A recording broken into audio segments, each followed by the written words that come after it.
हिंद आज हम देखने वाले हैं रीजनिंग में मैट्रिक्स किस प्रकार से क्वेश्चन पूछता है। इसमें कैसे प्रश्न बनते हैं, आइए हम देखते हैं। ये हमारा दो मैट्रिक्स एग्जाम में हमारा जब भी क्वेश्चन देगा दो मैट्रिक्स दिया रहेगा। ये दोनों मैट्रिक्स दिया रहेगा। इसमें मैट्रिक्स नंबर एक चित्र देगा, दो चित्र देगा। इसमें ये पहला खाना में कुछ भी नहीं होता है।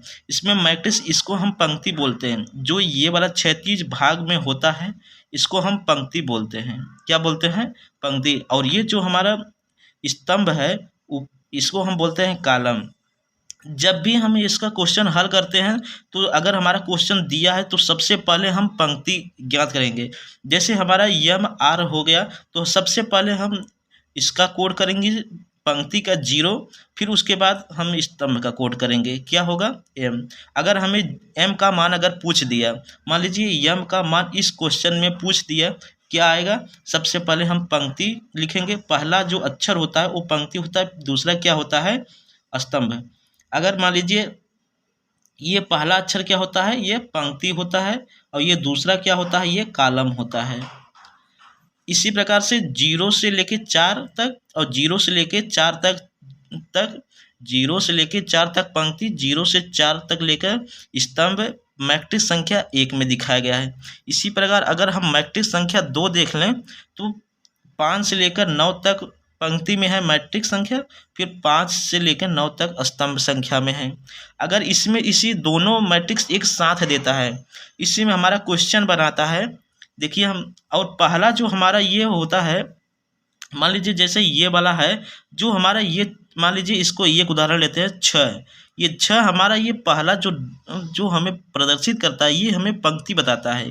क्या बताता है? ये पंक्ति है। किसी भी मैट्रिक्स कोई भी मैट्रिक्स का चित्र हो, ये हमें पंक्ति बताता है। पंक्ति होता है ये क्षैतिज में, और जो हमारा दूसरा होता है ये स्तंभ, ये कॉलम बताता है। ये क्या बताता है? कॉलम बताता है। कॉलम होता है ये ऊर्ध्वाधर, ये क्या होता है? ये कॉलम होता है। एक स्तंभ, पूरा स्तंभ को हम क्या बोलते हैं? कॉलम बोलते हैं। पहला जो अक्षर होता है पंक्ति होता है, दूसरा कॉलम होता है। आइए हम देखते हैं इसमें क्वेश्चन किस प्रकार से पूछा जाता है। हमारा क्वेश्चन में ऐसे दिया रहेगा, इसमें से 4 ऑप्शन दिए रहे। ये वाला क्वेश्चन हमेशा ऑप्शन से ही लगाना होता है। जब भी मैट्रिक्स पूछे तो हमारे पास ऐसे ही मोर पूछ देगा, मोर, उसके सामने 4 ऑप्शन देगा, 0 0 6 7 1 3 7 5, ऐसे ही कामा देके 4 ऑप्शन इधर रहेगा, 4 टाइप, और नीचे भी 4 ऑप्शन रहेगा। इसमें पूछ देगा और हमें दोनों मैट्रिक्स को लेके साथ में ज्ञात करना है इसका मान। दोनों मैट्रिक्स को साथ में लेके ज्ञात करना है। हम इसमें हमेशा ऑप्शन से करते हैं, ऑप्शन से मिलाते हैं। मान लीजिए इसमें मोर के लिए, यम के लिए, ये पूरा जो मैट्रिक्स है ये सारा यम के लिए प्रदर्शित होता है।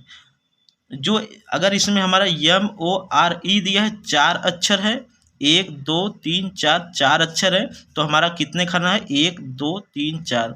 अगर ये 5 अक्षर का होता तो यहाँ पे एक और होता, 5वां संख्या होती। अगर 1 2 3 4 4 ही संख्या है तो हमारे पास ऑप्शन भी 1 2 3 4 4 ही ऑप्शन रहता है। अगर मान लीजिए 5 ऑप्शन है तो यहाँ पे एक संख्या और रहती तो 5 हो जाता है।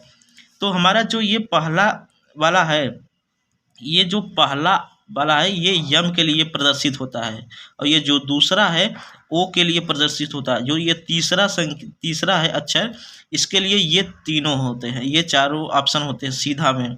और ई के लिए होता है ये वाला। हम यहाँ पे लिख देते हैं ये किसके लिए है? ये यम के लिए है। और ये वाला जो है ओ के लिए है। और ये वाला जो तीनों, ये सारे ऑप्शन दिख रहे हैं, ये आर के लिए हैं। और ये कितने हैं? ई के लिए हैं। अब हम इसमें चेक करते हैं कौन सा हमारा ऑप्शन सही है। पहला ये हम जो 0 दिया है ये हमारा पंक्ति दर्शाता है, ये दूसरा कॉलम दिखाता है। 0 0, अब देख लेते हैं किस खाने में हमें 0 0 मिल रहा है। 0 पहला ऑप्शन से अगर हम चेक कर लेते हैं तो यम का पंक्ति क्या है? 0 है, पहला 0 मिल गया। दूसरा क्या है? 0 है, 0, ये मान लीजिए यहाँ पे तक सही है। अब यह ओ के लिए हम चेक कर लेते हैं, यम ओ आर ई एक साथ ही हमें चेक करना होता है। ओ के लिए ओ छठा पंक्ति है, कहीं भी ओ, इस खाने में कहीं भी ओ दिख जाए ओ ओ हमें यहाँ पे दिखा, एक यहाँ पे दिखा, एक यहाँ पे, एक यहाँ पे, एक यहाँ पे। छठा, पहला पंक्ति हमें पहला पंक्ति 6 लेना है। 6 के सामने ओ है, यहाँ ओ है, इसके पहला पंक्ति 6 है और इसके और कॉलम कौन सा है? 7वां। तो ये पंक्ति हम यहाँ पे 6 देखे हैं और कॉलम कौन सा? 7 देखे हैं। तो ये भी ऑप्शन हमारा यहाँ तक अभी सही है। तो आर के लिए देख देते हैं। आर के लिए कॉलम आर हम कहाँ कहाँ ढूंढेंगे? मान लीजिए यहाँ पे है आर के लिए। ये पंक्ति यहाँ पे पंक्ति क्या है? 1 है, लेकिन यहाँ पे 3 दिखा रहा है, कॉलम 3 दिखा रहा है। तो और भी आर हो सकता है। मान लीजिए यहाँ पे तो गलत है, और भी आर हो सकता है। यहाँ पे हम देख लेते हैं। 1 है, यहाँ पे पंक्ति क्या है? 1 है। इस आर के लिए 1 यहाँ पे है और आर 1 के लिए यहाँ पे है। तो ये भी हमारा ऑप्शन सही है। ई नंबर के लिए देख लेते हैं। ई के लिए ई हमारा कहाँ कहाँ पे है? इसमें है, इस वाले में ई नहीं दिख रहा है, इस वाले में ई यहाँ पे है।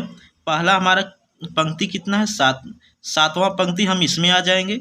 जैसे ही पंक्ति का नाम ले यहाँ पे हम तुरंत 7वें पंक्ति में आएंगे। पहला अक्षर देखते ही 7वें पंक्ति में आएंगे। फिर 5वें नंबर पे स्तंभ, 5वें नंबर पे कौन सा है?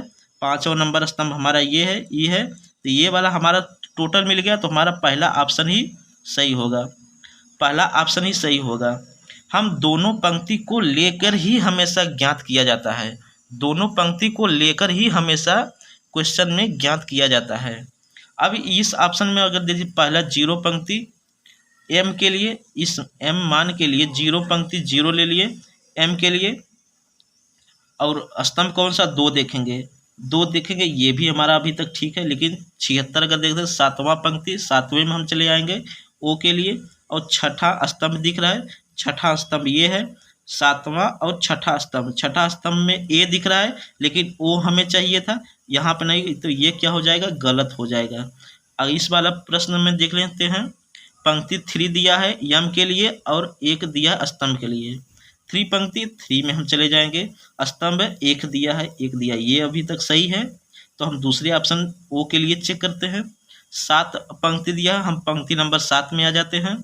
फिर 8वां स्तंभ बोल रहा है, 8वें स्तंभ यहाँ पे है, क्या है? ओ है, यहाँ पे ओ नहीं है, यहाँ पे वी है। तो ये भी गलत हो जाएगा।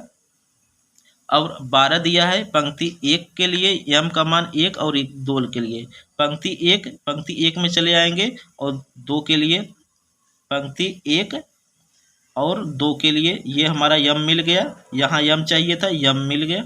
अगर अब हम देखते हैं ओ के लिए 5वां पंक्ति, 5वें पंक्ति में यहाँ गए, यहाँ भी मिल गया और स्तंभ भी 5वां, यहाँ भी ओ है, यहाँ भी ओ था। आर के लिए देखते हैं। आर के लिए 2 1 पंक्ति नंबर 2, पंक्ति नंबर 2 आ गए। आर चाहिए था और पंक्ति नंबर 1, लेकिन यहाँ पे हमारा क्या मिल गया? हमें मिलना चाहिए था आर, मिल गया यहाँ पे एच। तो ये भी हमारा गलत होगा। इसी प्रकार से एफ ओ आर के लिए हम देख लेते हैं। अगला ये क्वेश्चन है। इस एफ के लिए ये टोटल मान एफ के लिए है, ये ओ के लिए है, ये आर के लिए है, ये तीसरा वाला है और ये के लिए है, ये चौथा। पहला ऑप्शन हम देख ले 1 और 1, पंक्ति 1 में और पंक्ति 1 में एफ है, यह है। और पंक्ति 7 में जाएंगे और वो 9वें नंबर पे ओ है, ये भी है। और हम पंक्ति नंबर 2 में जाएंगे, 2 में गए, आर हमें चाहिए 0 पे आर है, ये भी मिल गया। और इसी प्रकार अगर हम पंक्ति नंबर 6 में जाएंगे तो हमें के चाहिए, 6 में जाएंगे के, लेकिन हमें कितने नंबर पे चाहिए? 7वें नंबर पे, ये नहीं मिला, ओ मिल गया, ये नहीं होगा। इसी प्रकार से पंक्ति नंबर 3 में जाएंगे, 3 में गए और 0 एफ यहाँ मिल गया। इसी प्रकार 86 देखेंगे, पंक्ति नंबर 8 में जाएंगे और हमें क्या चाहिए? ओ चाहिए, कितने नंबर पे? 6 नंबर पे, 6 नंबर पे हो, ये भी मिल गया। पंक्ति नंबर 1 में जाएंगे, 1 यहाँ पे है और हमें चाहिए क्या? आर चाहिए, तीसरे स्तंभ में यहाँ पे है आर, ये भी मिल गया। और हम 77 के लिए पंक्ति नंबर 7 जाएंगे, 7 पंक्ति नंबर ये है और उसमें स्तंभ कितना है? 7। और लेकिन हमें चाहिए का? के चाहिए। 7वां ये पंक्ति है, 7वां स्तंभ कौन सा है? ये है, के हमें चाहिए, के यहाँ पे है। तो ये हमारा सही होगा। हम इसको अब जब इसमें एक ही विकल्प सही होगा तो हमें आंसर सिर्फ एक करके बाकी 3 तो गलत होगा, इसको गलत कर देते हैं। हमें एक ऑप्शन अगर जो भी ऑप्शन पहले मिल गया हम उसको टिक मार देंगे, उसके बाद सभी छोड़ देंगे, बाकी सब गलत होते हैं। इस प्रकार हमारा ये मैट्रिक्स समझ में आया होगा दोस्तों। हम आगे भी इस प्रैक्टिस करवा देंगे। जय हिंद। आप हमारे यूट्यूब चैनल को सब्सक्राइब कीजिएगा, सृष्टि एजुकेशन वर्ल्ड। Thank you.